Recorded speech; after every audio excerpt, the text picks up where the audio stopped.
क्या तुम्हें डर नहीं लगता? क्योंकि आज जो मैं बताने जा रहा हूं, उसके बाद तुम रात में अकेले सफर करने से पहले 100 बार सोचोगे। ये कहानी है अंकित की, जो एक आईटी कंपनी में काम करता था। रोज की तरह उस दिन भी उसने देर रात तक काम किया और जब घर जाने के लिए निकला तो रात के ठीक 2 बजे थे। सड़कों पर सन्नाटा था, हल्की ठंडी हवा चल रही थी। उसने जल्दी से एक ओला कैब बुक की। कुछ ही मिनटों में गाड़ी आ गई और अंकित पिछली सीट पर बैठ गया।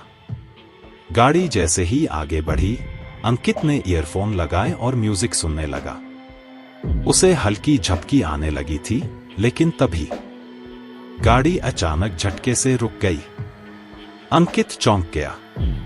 उसने ड्राइवर से पूछा, भैया क्या हुआ? ड्राइवर ने धीरे धीरे रियर व्यू मिरर में देखा और कांपते हुए जवाब दिया, साहब, पीछे कौन बैठा है? अंकित का कलेजा मुंह को आ गया। उसने धीरे से कहा, मैं तो अकेला हूं। ड्राइवर की आंखें शीशे में जमी थी।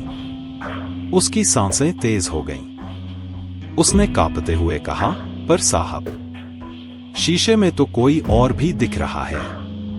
अंकित को पसीना आने लगा। उसने धीरे धीरे अपनी गर्दन घुमाई और पीछे देखा, और अगले ही पल उसकी रूह कांप गई। पीछे की सीट पर एक लड़की बैठी थी।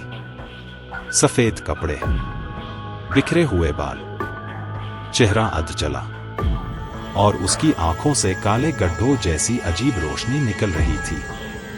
अंकित की सांसें अटक गईं। उसने एक शब्द भी नहीं कहा, बस आगे देखने लगा। लेकिन तभी लड़की धीमी आवाज में बोली, मुझे छोड़कर क्यों जा रहे हो? ड्राइवर ने अचानक गाड़ी तेज कर दी।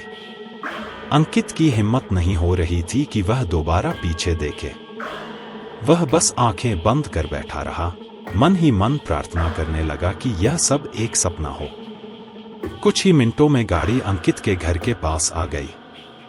जैसे ही ड्राइवर ने गाड़ी रोकी, पीछे से लड़की की आवाज गायब हो चुकी थी। ड्राइवर ने कांपते हुए कहा, साहब, जल्दी उतर जाइए और दोबारा इस रास्ते से मत आइए। अंकित तेजी से गाड़ी से उतरा और घर की ओर भागा। लेकिन जैसे ही उसने दरवाजा बंद किया, उसे कुछ अजीब महसूस हुआ। उसका बैग गाड़ी में छूट गया था। डरते डरते उसने ड्राइवर को फोन लगाया। कई बार घंटी बजी और फिर फोन उठाया गया, लेकिन उधर से जो आवाज आई, उसने अंकित के पैरों तले जमीन खिसका दी। जिस ड्राइवर की तुम बात कर रहे हो, वो तो 5 साल पहले मर चुका है। अंकित का फोन हाथ से गिर गया।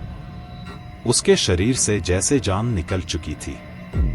और तभी उसके दरवाजे पर हल्की हल्की दस्तक हुई। ठॉक ठॉक ठॉक। अंकित का गला सूख गया।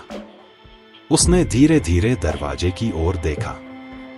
बाहर कोई खड़ा था, और फिर वही भयावह फुसफुसाती आवाज, अंकित, मैं आ गई।